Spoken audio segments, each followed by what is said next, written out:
A yayin da Kiristocin Najeriya, wasu daga ciki ba duka ba, suke fata da burin shugaban ƙasar Amurka Donald Trump ya zo ya taya su yaƙi, ko ya zo ya taya su fafutukan wajen kare su domin farmaki da suke samu daga wasu daga cikin musulmai kamar yadda suke ikirari. To a daidai lokacin kuma gashi Amurkan Trump ɗin dai tana ta samun rinjaye ta ɓangarori na siyasa a ɓangaren musulmi.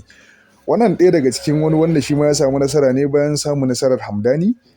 Ga shi ma wannan wato ya samu nasara, mai suna Abdullahi Mahmud, wanda Balarabe ne. A yanzu hakan ma akwai, bayan ɓangaren wato New York da suka zaɓi Zahra Hamdani a matsayin magajin gari, shi musulmi ne, wato kuma haifaffen ɗan Indiya ne, South Asia.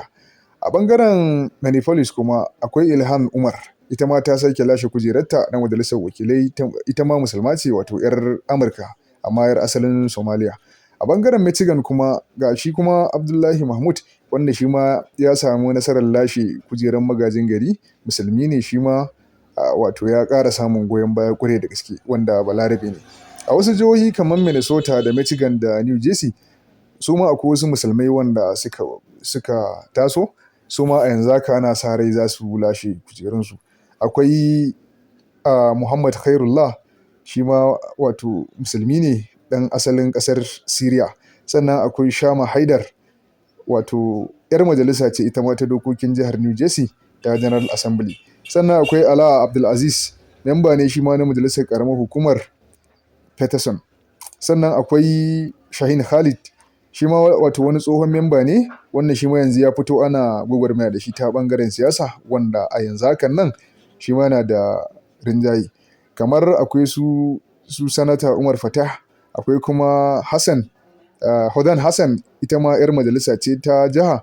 Akwai kuma wato Mahmud Nur, memba ne na majalisar jiha shi ma. Akwai Jamal Usman, shi ma haka. Akwai su kaman su ma wanda aka dade ana gwagwarmaya da su, akwai su wato Rashid Tal, akwai kuma Abdullahi shi ma Mahmud, akwai Bilbazi shi ma, akwai Abraham Aisha, akwai Alabas Farhat, akwai su Mustapha Yusuf. Dukkansu waɗanda kuke gani wato mutane ne wanda suka kasance musulmai, wanda ake ta gwagwarmaya an gaza da su a Amurka. Yayin da shi Trump ake wasu daga cikin Kiristoci suke kira ya zo ya taimake su akan kaka gida da kuma wato danniya da ake wa Kiristoci a nan. To kuma gashi yanzu haka a jiya, wato musulmai suna ta samun kujeru suna hayewa, yayin da kuma kuke jira, ko wasu daga cikin Kiristoci suke jira shi Trump ɗin ya zo ya ba su kariya. To gashi can ƙasarsa ga abin da yake faruwa. To yan uwa, ya kamata ku gane cewa wannan al'amura ne kawai da suke faruwa, wanda zalalan kawai son rai ne da son zuciya. Amma dole za mu yi ma wasu uzuri, saboda daga cikin Kiristocin wasu ba su san abubuwan da yake faruwa a ita kanta Amurkan ba. Su a tunaninsu 'yan Amurkan Kiristoci ne. Mutanen da suka yadda da auren jinsi, to kun ga a cikin addinin Kirista babu inda yadda da wannan al'amari.